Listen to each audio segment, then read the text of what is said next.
Good morning. So I'm going to read some more of Wish by Barbara O'Connor. Yesterday we read chapter 8 and today we're on chapter 9. So let's see what goes on with Charlie today. Come to my house after school tomorrow, Howard said on the bus the next morning. I have a plan. What kind of plan, I asked. A plan for catching that dog. Wishbone, I said. His name is Wishbone. Howard took a bite of the toast he had brought on the bus with him. Whatever, he said. We still need a better plan than a map. I don't see why we can't. I sat up and grabbed Howard's knee. Don't move, I said. His eyes got wide. What's wrong? Take off your glasses, I said, real slow. Why? Just do it. I snapped a little louder than I meant to. He took off his glasses and squinted over at me. There's an eyelash right there, I said, pointing to one of the thick lenses. I need it. Why?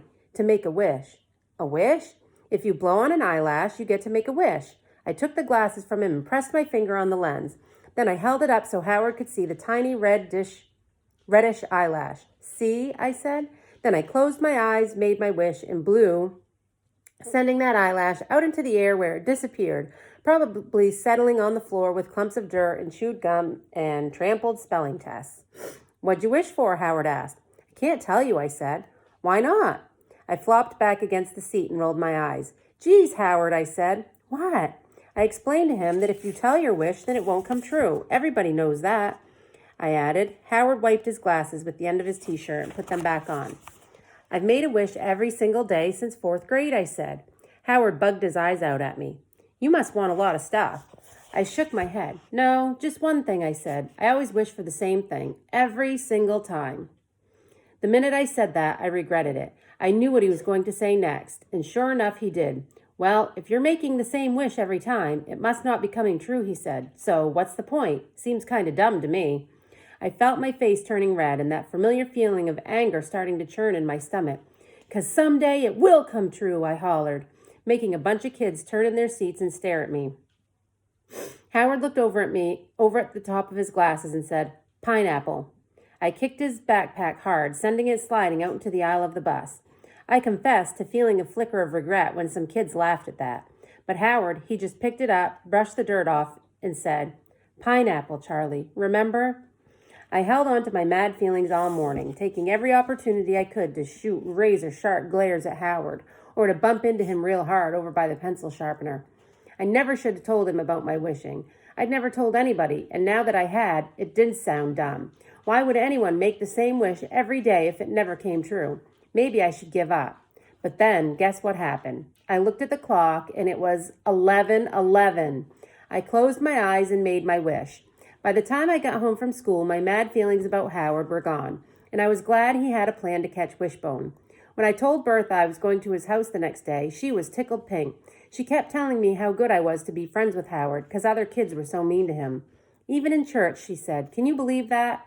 I didn't tell her I sure could believe that, with the likes of Audrey Mitchell and that so-called church family. That afternoon, Howard dropped into the seat next to me and said, you can borrow my brother Lenny's bike. What for? So you can get home. Better than walking. He took a smashed bag of potato chips out of his backpack and emptied the crumbs into his mouth. I got a real good plan, he said. You know, for catching Wishbone. And wasn't that just like Howard? To go right on wanting to help me after I'd kicked his backpack and been mean to him like I had yesterday. So when the bus stopped at his house, I followed him and Dwight across the weed-filled yard, up the rickety steps, past the ratty couch, and into that sad-looking house. When I stepped inside, I didn't know where to look first. A hamster cage on the coffee table, a drum set in the corner, stacks of books and magazines lining the walls, some kind of tree planted in a rusty bucket by the window. The floor was littered with blankets and pillows and shoes and board games and plastic bowls with popcorn kernels and pretzel crumbs in the bottom. The walls were covered with crayon artwork on construction paper and school papers with gold star stickers, nice job written at the top. I could see that Miss Odom's rutabaga trick with Howard's brother Cotton wasn't working too good, because there were lots of drawings with colored markers along the bottom of the walls. Howard stepped over the pillows and stuff and motioned for me to follow him in the kitchen. Mama, he said, Charlie's here. Miss Odom turned from the sink and smiled the nicest smile. Well, hey! She wiped her hands on her apron and put her arm around my shoulder and gave me a little squeeze. Howard told me you're his backpack buddy at school, she said. And how about that Wishbone dog? Then she started going on about how Gus and Bertha were so happy to have me here in Colby with them, and weren't the Blue Ridge Mountains heaven on earth. After that, she put a cake with pink and purple flowers in a cardboard box from the grocery store on the kitchen table and told us to have some. The next thing I knew, that little kitchen was filled with boys pushing and poking and grabbing at that cake. They didn't even use plates or forks or anything. Just cut a slice and ate it right there, dropping crumbs on the floor, and Miss Odom didn't seem to mind one bit. The oldest boy was Burl, the dark-haired one, loud-talking and friendly-faced with a shadow of a mustache over his lip. Next was Lenny, in a grease-stained t-shirt. His freckled arms were long and skinny, and he kept punching Dwight and elbowing Burl. Next came Howard and Dwight, who were only a year or two apart and could have passed for twins, except Howard wore glasses and had that up-down walk. And the youngest was Cotton, dirty-faced and sticky-fingered, legs all covered in scrapes and bruises and Band-Aids. Miss Odom gave us water in paper cups and made rounds, kissing and hugging each of those boys.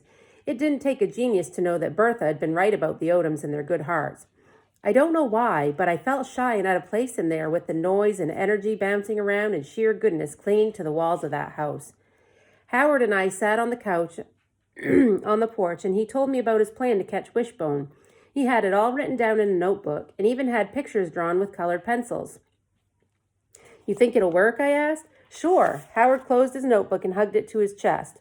Then we sat in silence watching Lenny and Cotton filling a plastic bucket with rocks and dragging it to one side of the yard where they were building some kind of wall.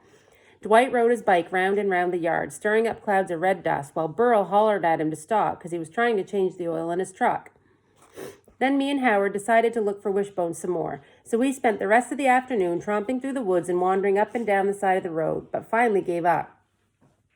By the time we got back to Howard's house, Miss Odom was telling everyone to wash up for supper. Stay and have supper with us, Charlie, she said. Before I could say anything, Miss Odom added, I'll call Bertha and see if she's okay with her. See if it's okay with her.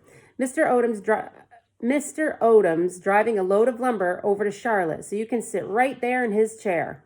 So we sat at the table before I knew what was happening. Howard grabbed my right hand and Dwight grabbed my left, and they all bowed their heads while Burl said the blessing. He thanked the Lord for nearly everything under the sun, including the deviled eggs on the plate in front of him. Then everybody said, Amen, and dove into that food like they hadn't eaten in a week. Miss Odom kept jumping up to get more pork chops or pour more milk, and it seemed like she couldn't walk by one of those boys without patting their shoulders or kissing the tops of their heads.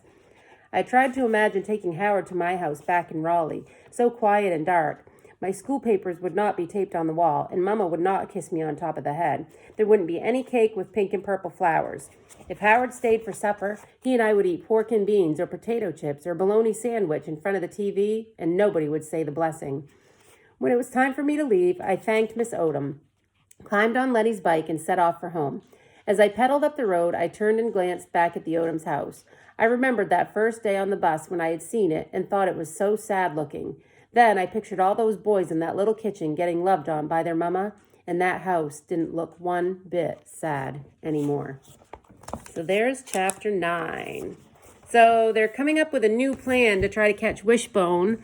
That's the name that Charlie has given the dog. And so her and Howard are working together and trying to figure out a way to catch the dog. So I'm excited to see what happens, and hopefully I'm in hope that they do catch the dog, because I think it would be really good for Charlie, and I think it would be something that she'd really care for, and I think it would make her and Howard be closer friends too, because I think that them working together to find the dog will just make them be closer, because they went through something like that together.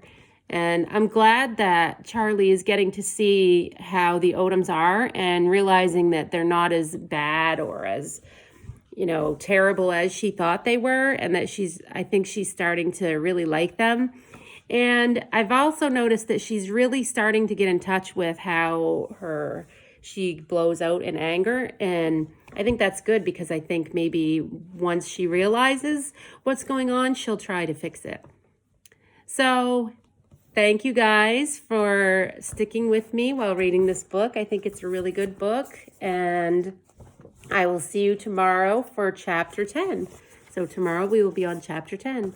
Miss you all. Bye. See you soon.